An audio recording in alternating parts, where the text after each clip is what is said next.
Hello friends, welcome back to my channel. তো বন্ধুরা, এখন আমরা এই ভিডিওতে একটা এক্সক্লুসিভ আপডেট নিয়ে কথা বলবো।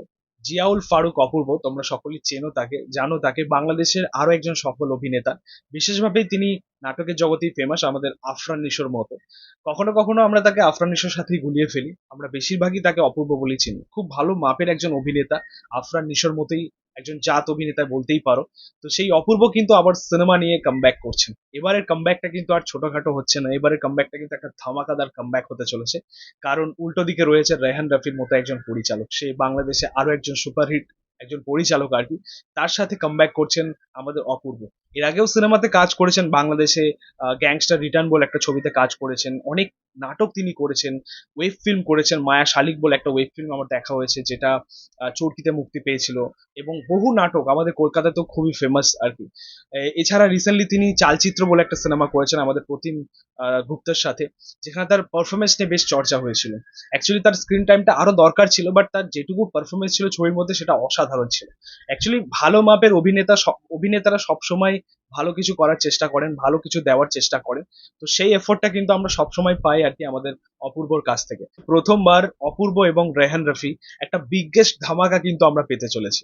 এবং আরো একটা আপডেট আসছে যে এই প্রজেক্টটা কিন্তু একটা থ্রিলার ঘরানার কাজ হতে চলেছে।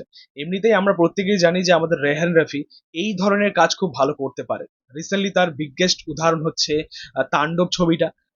সাকিব খানের সাথে তার প্রজেক্টটা ছিল, যেখানে গল্পের প্রেজেন্টেশন খুব ভালো হয়েছে, সাকিব খানের পারফরমেন্সও খুব ভালো হয়েছে।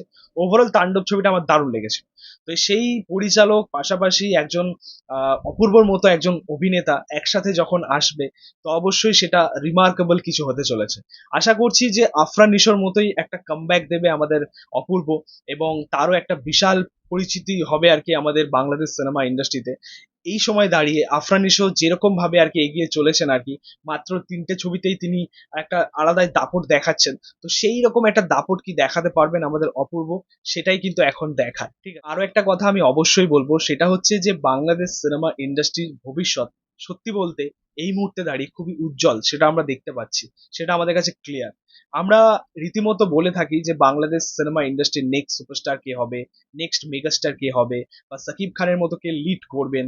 কিন্তু তোমাদেরকে বলে রাখি যে বাংলাদেশ সিনেমা ইন্ডাস্ট্রিতে এমন কিছু অভিনেতারা রয়েছেন, যেমন ধরুন আমাদের শরীফুল রাজ, আমাদের শ্যাম আহমেদ, আমাদের আফরান নিশো, আমাদের আরিফিন শুভ, আমাদের জিয়াউল ফারুক অপূর্ব। এরকম মানের কিছু অভিনেতারা রয়েছেন যাদের মধ্যে সেই পোটেনশিয়ালটা রয়েছে, বা তাদের মধ্যে সেই ক্ষমতাটা রয়েছে নেক্সট সুপারস্টার হওয়ার মতো। অ্যাকচুয়ালি তারা এই মুহূর্তে দাঁড়িয়ে বাংলাদেশ সিনেমা ইন্ডাস্ট্রির জন্য ব্রহ্মাস্ত্র হিসেবে কাজ করবেন, আমার যেটা মনে হয়। তো তাদেরকে সেভাবে আনতে হবে, সেভাবে। যেমন ধরুন এই মুহূর্তে দাঁড়িয়ে আমরা যে আপডেটটা পাচ্ছি, রায়হান রাফির সাথে অপূর্ব কামব্যাক করছে। তো এরকম ভাবে যদি আগামী পরিচালকরাও যদি এইরকম স্টারেদের, অভিনেতাদের তাদের সিনেমাতে মানে নতুন নতুন কিছু করার চেষ্টা করেন, তো অবশ্যই দেখবেন বাংলাদেশ সিনেমা ইন্ডাস্ট্রি কিন্তু সেইভাবে ঘুরে দাঁড়াবে। আমরা আমাদের কলকাতা ইন্ডাস্ট্রিতেও আমরা দেখছি যে এখানে নতুন মুখের অভাব রয়েছে, বা নতুন সুপারস্টারের অভাব রয়েছে।